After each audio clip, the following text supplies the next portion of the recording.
Assalamualaikum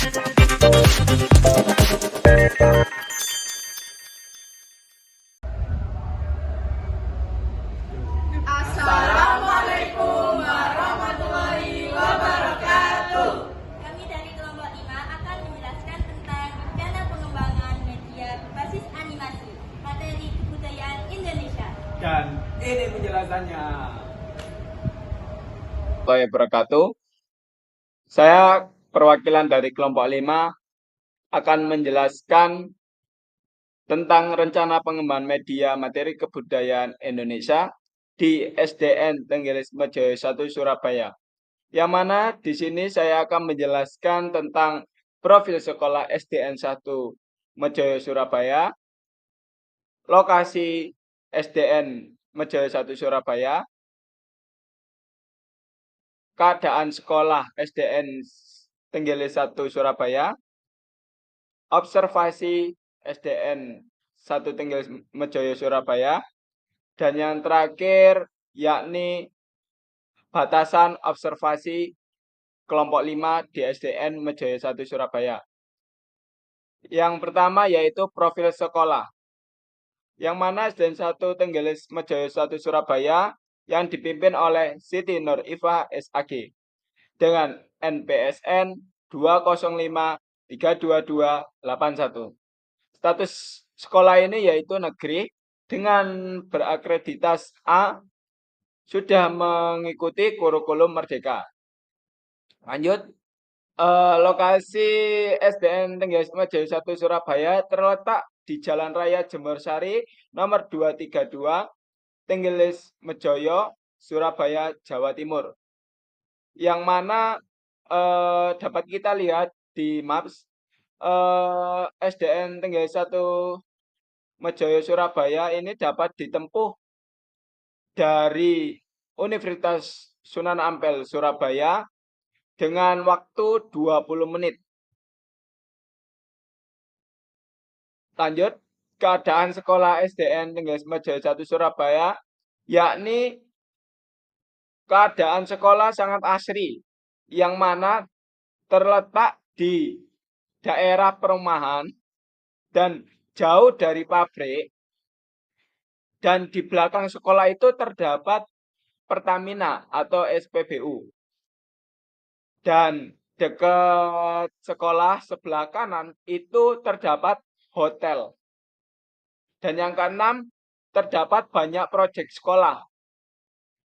Lanjut, hasil observasi. Di SDN Tenggelis Mejoyo 1 Surabaya sudah memakai teknologi untuk pembelajaran agar siswa mudah memahami apa yang belum mereka pahami.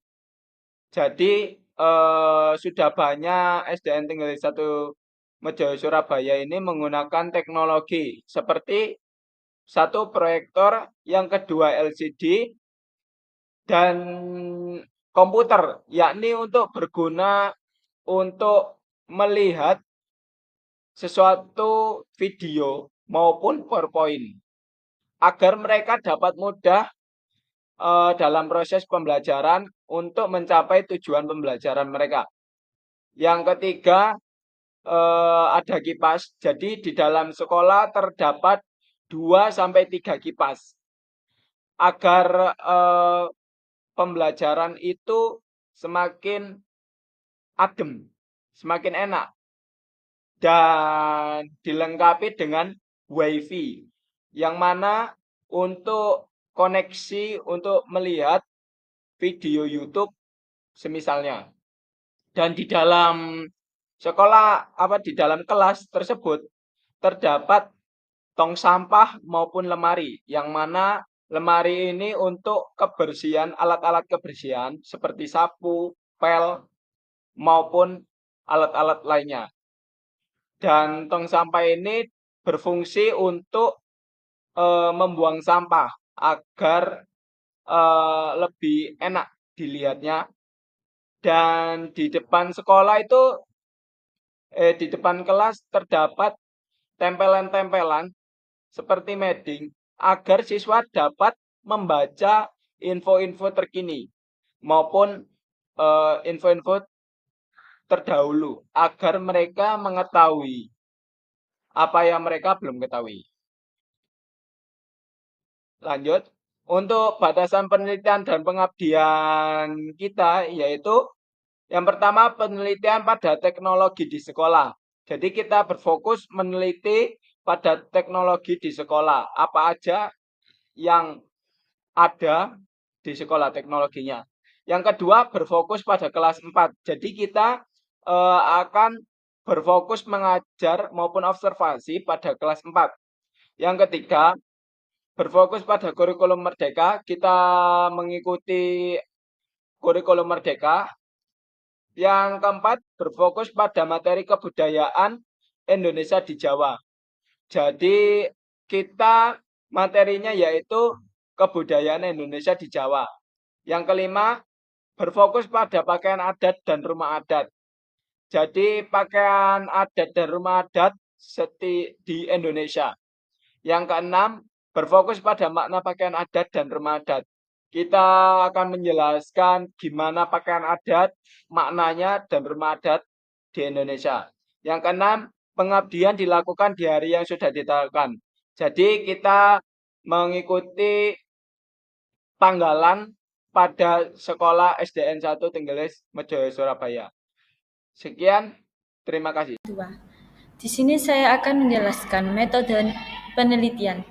Dalam kegiatan penelitian ini menggunakan metode kualitatif dengan tujuan untuk meraih pemahaman yang mendalam tentang kebudayaan Indonesia. Penelitian kebudayaan Indonesia diperoleh melalui observasi dan wawancara guru. Observasi dilakukan untuk mengamati secara langsung seputar atau untuk menggali informasi pengalaman beliau menggunakan metode dan media pembelajaran di dalam kelas, serta dampaknya terhadap minat belajar mereka terhadap mata pelajaran seni budaya. Penelitian ini menyajikan wawasan lebih dalam mengenai efektivitas penggunaan media pembelajaran yang lebih menarik dan serta interaktif dan dapat memberikan rekomendasi bagi peningkatan pembelajaran seni budaya di SDN Tenggelis Mejoyo Surabaya. Yang kedua, saya akan menjelaskan bahan ajar. Dalam media pembelajaran kita menggunakan dua aplikasi untuk mempresentasikan materi yang akan diajarkan kepada siswa, yaitu yang pertama Wix Editor, yang kedua Canva. Dalam media pembelajaran ini, Wix Editor merupakan aplikasi untuk mendesain gambar 2 dimensi dan game. Aplikasi ini dapat digunakan sebagai pengganti Adobe Animation dan Adobe Flash.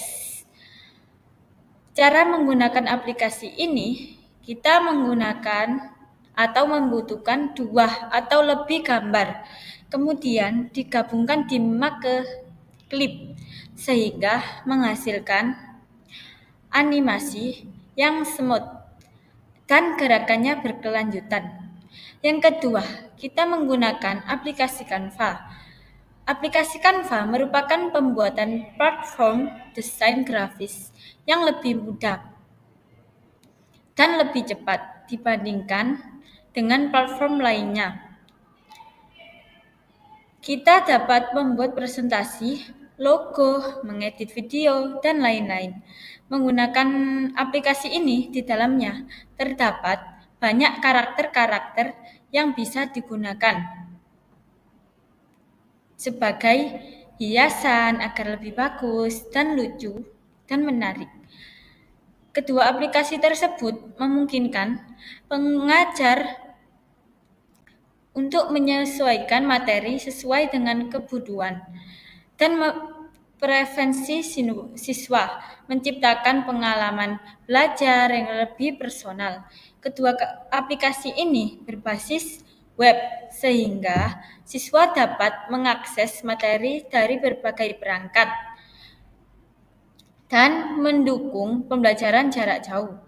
baik web editor maupun Canva. Mendukung kolaborasi memudahkan siswa untuk bekerja sama dalam proyek tersebut. Dan berbagai aplikasi ini dapat digunakan untuk berbagai jenis materi ajar, mulai dari presentasi hingga animasi, memberikan variasi dalam metode pengajaran. Penggunaan Wix Editor dan Canva dapat mendukung efektivitas pengajaran dan pembelajaran. Di sini saya akan menjelaskan tentang rumah adat dan pakaian adat. Rumah adat merupakan rumah yang memiliki ciri khas kondisi alam dan lingkungan sekitar daerah tersebut. Contoh rumah adat dari beberapa provinsi. Yang pertama, Jawa Timur. Budaya tradisi memiliki estetika tersendiri. Arsitektur rumah joglo adalah salah satu bentuk perwujudan estetika tradisi Jawa Timur. Arsitektur rumah joglo tersusun atas struktur yang luar dan kasat mata dan struktur yang dalam tersembunyi, keduanya bertalian satu sama lain. Yang kedua, rumah joglo. Rumah joglo adalah simbol dan kerangka rumahnya berupa soko burung. Rumah adat berbagai bagian, yakni pendopo, pringitan, dan omang dalem, omang jeruk. Bangunan pendopo berbentuk segi empat, beratap joglo, dan semua fungsinya disambung emper pada depannya sering kunjung, yaitu atap menonjol. Pendopo difungsikan sebagai tempat aktivitas formal seperti pertemuan, upacara, pagelaran, dan sebagainya. Yang ketiga, rumah adat lengkong. Rumah adat lengkong berlokasi di Kecamatan Karawangi, Kabupaten Kuningan, Jawa Barat. Rumah adat lengkong berbentuk rumah adat karena memiliki kolong di bawahnya. Adanya kolong ini bermakna bahwa manusia diingatkan untuk harus tinggal di netral atau di tengah-tengah. Yang terakhir, DKI Jakarta adalah rumah kebaya. Rumah ini terdiri dari serambi depan, dan rumah dalam. Ciri khas rumah dalam adalah rumah setiap memiliki tujuan tertentu dan ruangan tersebut ada yang bersifat umum dan pribadi. Selanjutnya, saya akan menjelaskan tentang pakaian adat. Pakaian adat dari Jawa Timur yang pertama ada baju pesaan, merupakan pakaian khas kota Madura yang sudah terkenal di berbagai daerah, bahkan sampai mancanegara. Baju pesaan adalah baju sederhana yang bisa digunakan pada acara adat dan juga digunakan sebagai sehari-hari, dan memiliki motif belang-belang dengan warna merah dan putih. Yang kedua, pakaian adat dari Jawa Tengah, identik dengan penggunaan kain kebaya dengan motif yang merupakan batik tulis yang masih tergolong asli pakaian tradisional, yang memiliki ragam jenis dan kaya akan simbol dan makna. Pakaian adat Jawa Tengah digunakan dalam berbagai acara adat seperti pernikahan, festival tahunan, memiliki. Yang ketiga, pakaian adat Jawa Barat memiliki keindahan dan keunikan tersendiri yang mencerminkan warisan budaya dan sejarah yang kaya. Salah satu pakaian adat yang terkenal dari Jawa Barat adalah kebayanya.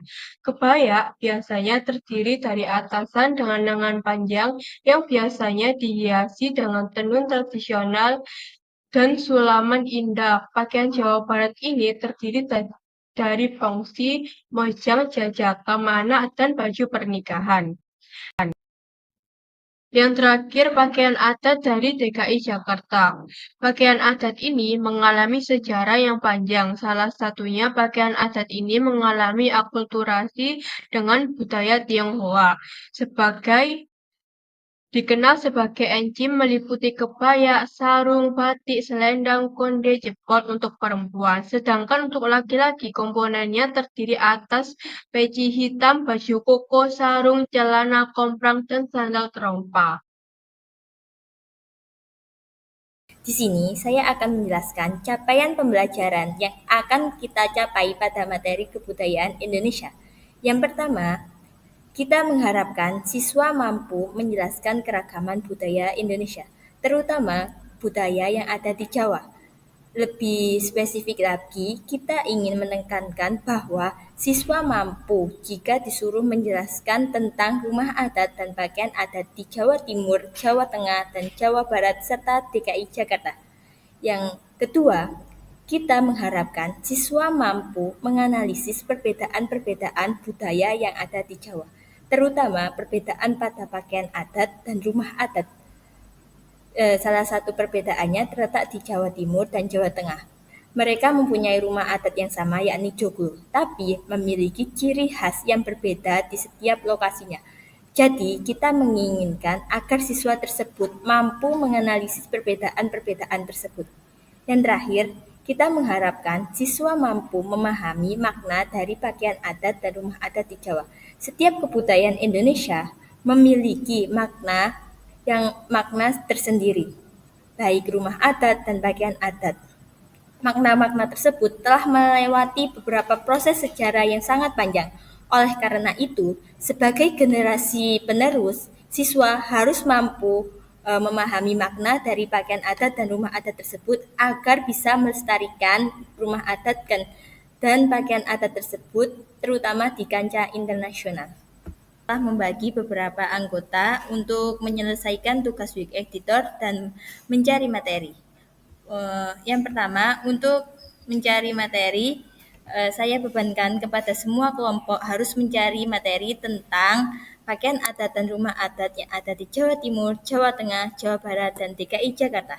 Setelah mereka mengumpulkan materi, mereka harus menganalisis dan merangkum materi menjadi sebuah materi yang siap diajarkan untuk anak kelas 4 SD. Adapun untuk pembagian pembuatan media, saya bagi menjadi provinsi per provinsi. Contohnya, untuk Provinsi Jawa Timur, saya bagi untuk Jalal dan Lina. Untuk yang Jawa Tengah diambil oleh Mas Akbar dan Mbak Amel. Untuk yang Jawa Barat akan dibuat oleh Mbak Pinkan dan Mbak Nanda. Sedangkan untuk DKI Jakarta akan dibuat oleh saya sendiri.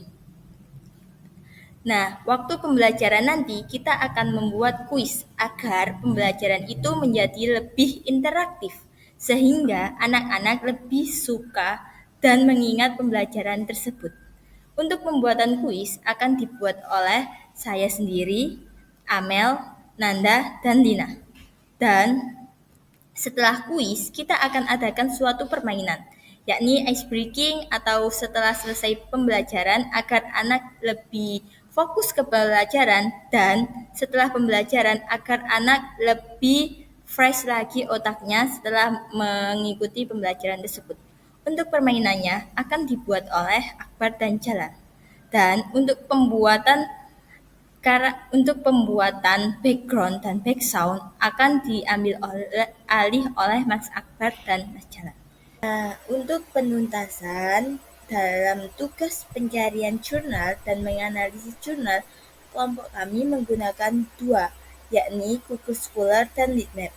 Untuk Google Scholar, dalam penggunaan Google Scholar, kita mencari dua jurnal utama yang dapat kita. Nah, seperti contoh pada gambar di sini, saya telah mencari satu jurnal yang saya gunakan sebagai patokan, yakni karangan Wahyudi tahun 2019, judulnya Aplikasi Pembelajaran Pengenalan Budaya Indonesia. Nah, jurnal ini berkesinambungan atau memiliki hubungan dengan jurnal-jurnal di bawahnya, yakni jurnal yang memiliki bola putih. Jadi, semua ini ada hubungannya dengan jurnal yang kita jadikan sebagai patokan. Selanjutnya, di sini saya akan mempresentasikan tentang Draw.io. Untuk membuat alur pembelajaran, kita menggunakan Draw.io. Apa sih Draw.io itu?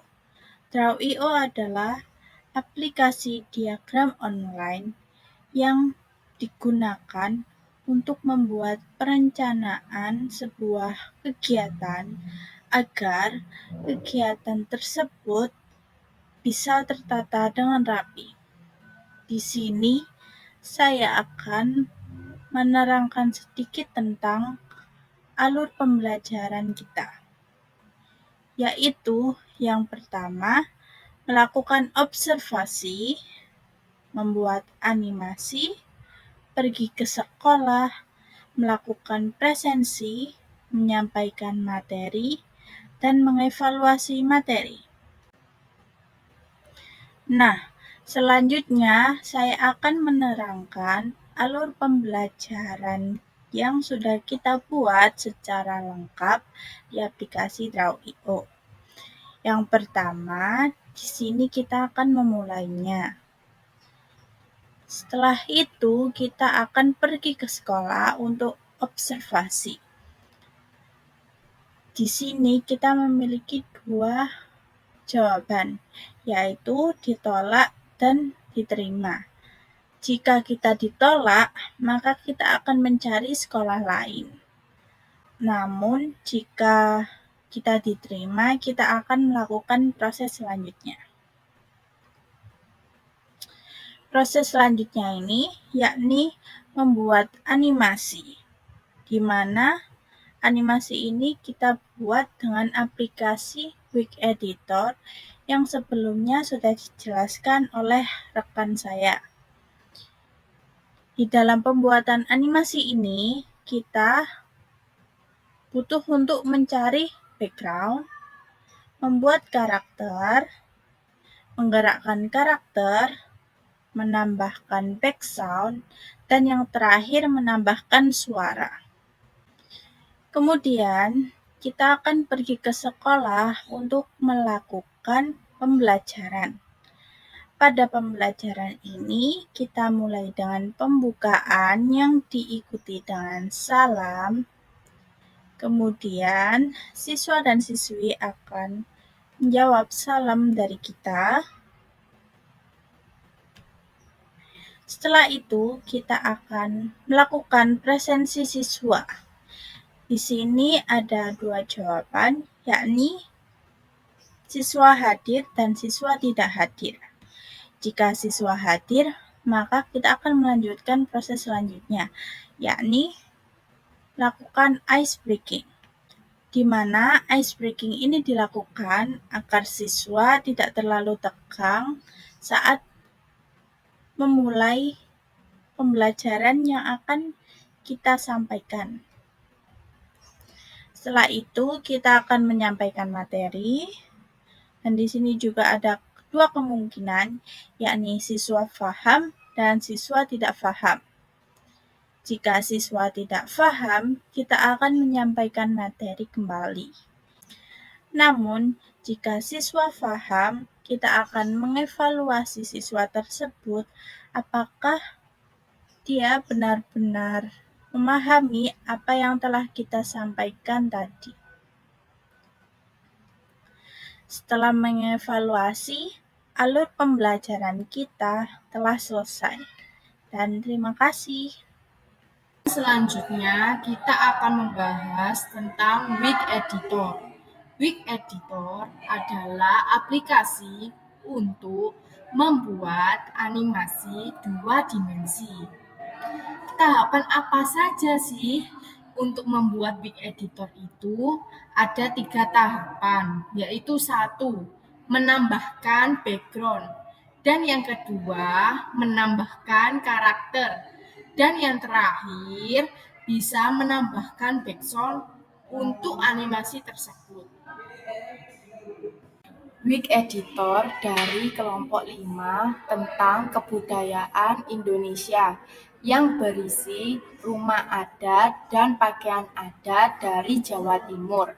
Ciri khas rumah adat tersebut sendiri yaitu 1, bahan bangunan, dan yang kedua atap, dan yang ketiga ada konstruksi, dan yang keempat ada pondasi, dan yang terakhir emperan ataupun pendopo. Dan yang selanjutnya menuju di dalam rumah ada senjata tradisional dari Jawa Timur, yaitu 1, ada tombak, dan yang kedua ada keris, dan yang ketiga ada celurit. Dan yang terakhir ada baju adat. Di sini ada baju adat tradisional Provinsi Jawa Timur. Yang paling utama adalah baju adat Paksaan Madura. Yang laki-laki terdiri dari baju pendek belang-belang merah putih dan disertai dengan baju hitam dan celana hitam. Dan yang perempuan memakai pakaian adat, baju kebaya dan disertai rok maupun jarik dan disertai juga rambut yang bergelung. Ketahui bahwa adat dari Jawa Timur harus kita lestarikan dengan baik. Karena apa? Karena Indonesia adalah negara yang kaya akan keberagaman budaya. Sejak zaman dahulu, Indonesia telah menjadi pertemuan berbagai pengaruh budaya asing yang datang melalui perdagangan, penjajahan, dan interaksi sosial. Pengaruh-pengaruh itu telah memberikan dampak yang signifikan terhadap perkembangan budaya Indonesia, baik dalam aspek positif maupun negatif. Gimana sih sejarah masuknya budaya asing ke Indonesia? Indonesia telah lama menjadi pusat pertemuan berbagai budaya asing sejak zaman kuno.